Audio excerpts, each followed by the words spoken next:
NEET के exam को hardly जो है वो 6 महीना बचा है। और हर साल इस समय दिवाली आती है, रोशनी, मिठाई, पटाखे और ढेर सारा डिस्ट्रैक्शन।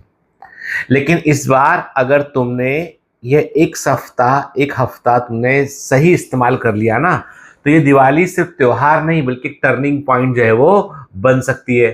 ठीक है, क्योंकि नीट 2026 की रेस में जीत उन्हीं को मिलेगी जो वापस से पटरी पर आने की हिम्मत रखते हैं और जो बैकलॉग के बोझ के तले दब रहे हैं ना। रोज गाना गा रहे हैं, बैकलॉग लग गया है, अब क्या करूं, तो बेटा तुम फिर वो मेन ट्रैक पर रेस में नहीं लौटोगे ना, तो दिक्कत हो जाएगा।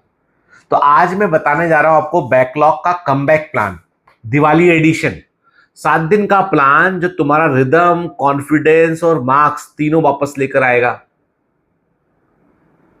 एक रियलिटी हम चेक करते हैं कि साल के बीच में सबके साथ एक चीज होती है, वो होता है कि कुछ ना कुछ किसी ना किसी लेवल पे एक बैकलॉग लग जाता है। किसी को ज्यादा लगा होता है, किसी का कम लगा होता है, किसी का फिजिक्स थोड़ा चूक गया होता है या पढ़ लिया है तो भूला, ऐसा लगा भूल गए ऐसा लग रहा होता है। किसी की ऑर्गेनिक केमिस्ट्री अधूरी रहती है, तो कोई बायोलॉजी का रिवीजन नहीं कर पा रहा है, क्वेश्चंस नहीं कर पा रहा है, थ्योरी कर रहा है। तो पर बुरा वो नहीं है जिसने गिरावट खाई या गिर गया नीचे, बुरा वो है जिसने उठना छोड़ दिया है। दिवाली का ये हफ्ता तुम्हारा रीसेट बटन है। सिर्फ 7 दिन, बस इतना चाहिए कि खुद को तुम ट्रैक पर ले आओ। इतनी कोशिश करनी है।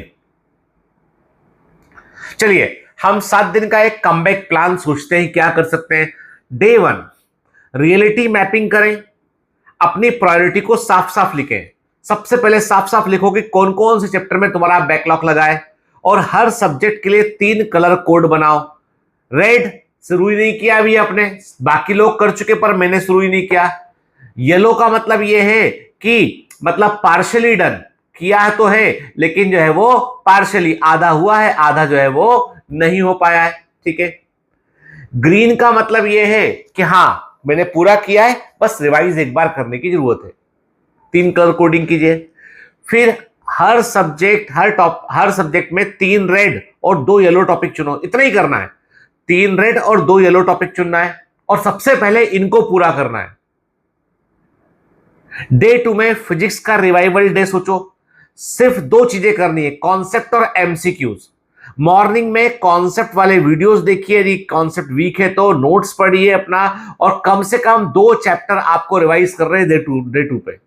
फिर आफ्टरनून में फॉर्मूला शीट का रिवीजन करना है, जो हो गया वो भी और जो कर रहे हैं उसका भी। इवनिंग में आपको कम से कम 100 एमसीक्यूज लगाने हैं आपको, और उसकी भी एक रफ्तार रखनी है। 60 एमसीक्यू 1 घंटे में लगना चाहिए। 100 एमसीक्यू लगाने में कितना मिनट लगा उसका रिकॉर्ड रखिए। मिस्टेक नोटबुक में हर एक सिली मिस्टेक की एंट्री कीजिए। फिजिक्स में कमबैक स्पीड से नहीं होगा, सिर्फ आपको प्रैक्टिस भी करनी पड़ेगी, और प्रैक्टिस करोगे तो स्पीड बनेगी।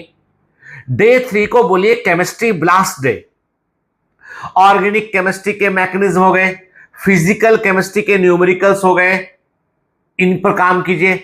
मॉर्निंग में ऑर्गेनिक केमिस्ट्री के कन्वर्जन्स मैकेनिज्म को पढ़िए। दिन में फिजिकल केमिस्ट्री के खूब सारे न्यूमेरिकल कीजिए, कम से कम 3 चैप्टर कवर होना चाहिए। इवनिंग में फुल लेंथ में जितना केमिस्ट्री आप अब तक कर चुके हो उसको फटाफट फास्ट रिवीजन कीजिए। हर एक चैप्टर से कम 30 क्वेश्चन आपको करने हैं, इतना तो करना पड़ेगा। याद रखो, केमिस्ट्री में सिर्फ सिलेबस कवर नहीं करना है, कमांड भी लेना है, स्कोरिंग हो सकता है। डे 4 को समझिए बायोलॉजी मैराथन पार्ट 1।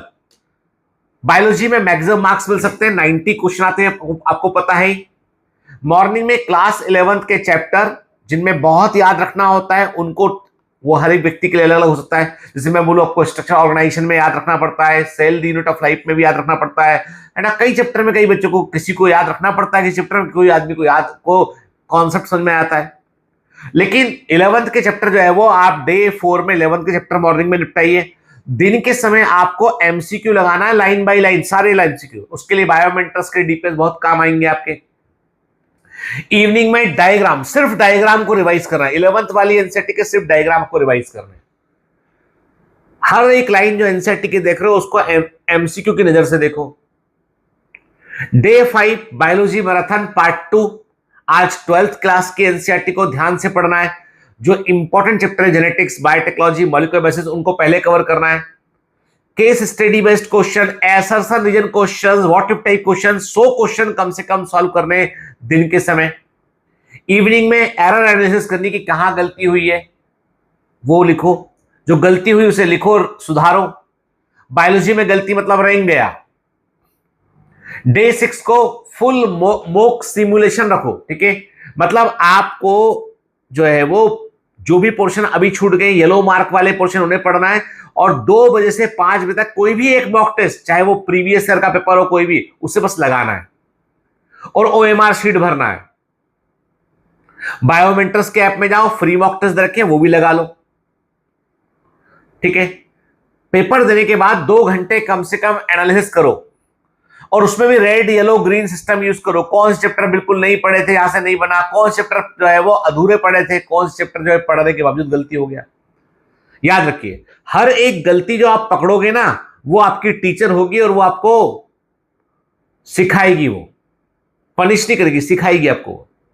डे 7 आखिरी दिन, दिवाली का 1 वीक का हॉलीडे मान लो, मैंने मान लिया। रिफ्लेक्शन एंड रीप्लान डे, मतलब अगले 7 दिन का जो 7 दिन में आपने कवर किया उसे रिव्यू करो, रिवाइज करो, कौन सा सब्जेक्ट कितना सुधारा है आपने, कहां पर गैप छूट गया है, उसके लिए अगले 30 दिन का एक मिनी टारगेट बनाओ। 1 घंटा 1.5 घंटा बैकलॉग का अलग से रखो, अगले 30 दिन के लिए पूरा प्लान तैयार करो। और रात को 7 दिन जब तुम कर रहे हो ना बैकलॉग का तुम रिकवरी कर रहे हो, 7 दिन एक लाइन लिखना है कॉपी में बड़े बड़े बोल्ड लेटर में, उसे लिखने के बाद ही सोना है। क्या लिखना है? मैं वापस आ गया हूं, मैं वापस आ गया हूं लिखना है। क्या लिखना है? मैं वापस आ गया हूं। क्योंकि कमबैक से बड़ा कोई सेलिब्रेशन नहीं होता, कोई दिवाली कमबैक से बड़ी नहीं है। आई बात समझ में? लिखो मैं वापस आ गया हूं। आपको याद रखना है हर सब्जेक्ट में एमसीक्यू प्रैक्टिस मैंडेटरी है। फिजिक्स में 60 क्वेश्चन पर डे, केमिस्ट्री में 60 क्वेश्चन पर डे, बायोलॉजी में 100 क्वेश्चन पर डे को एक नियम बना लो पूजा पाठ के समान। याद रखिए, एमसीक्यू के बिना नीट की प्रिपरेशन बस एक कहानी है। एमसीक्यू के बगैर नीट की तैयारी करना सिर्फ एक कहानी है, एक प्लानिंग या रणनीति नहीं है। लौट के आते हैं वापस अपनी बात पे। दिवाली का मतलब सिर्फ दिए जलाना नहीं है, अंधेरा मिटाना है। और अगर इस साल तुमने अपने बैकलॉग का अंधेरा नहीं मिटाया ना, तो कुट्टी बात नहीं करूंगा, ठीक है। आपको यदि अगले साल की दिवाली व्हाइट कोट की रोशनी में मनानी है ना, तो इस साल का बैकलॉग आपको मिटाना पड़ेगा। हर रात पढ़ते वक्त सोचना, मैं अभी दुनिया से नहीं लड़ रहा, अपने कमजोर वर्जन से लड़ रहा हूं, और मेरा स्ट्रांग वर्जन जल्दी से बाहर रिवील होगा। वो 1 हफ्ता, बस 1 हफ्ता दे दो पूरे दिल से, और देखना कैसे तुम्हारा कॉन्फिडेंस वापस आ जाएगा। इस दिवाली मुझसे एक वादा करो, मैं त्योहार भी मनाऊंगा, टारगेट भी पूरा करूंगा, क्योंकि नीट का सिलेक्शन सिर्फ सपनों से नहीं, संतुलन से आता है बेटा। और अब कमेंट करो, कॉल टू एक्शन भाई कमेंट करना है, hashtag Diwali comeback, hashtag Diwali comeback, hashtag मैं वापस आ गया। 1 हफ्ता काफी है अगर इरादा सच्चा हो। Happy Diwali future doctors, all the best commandos.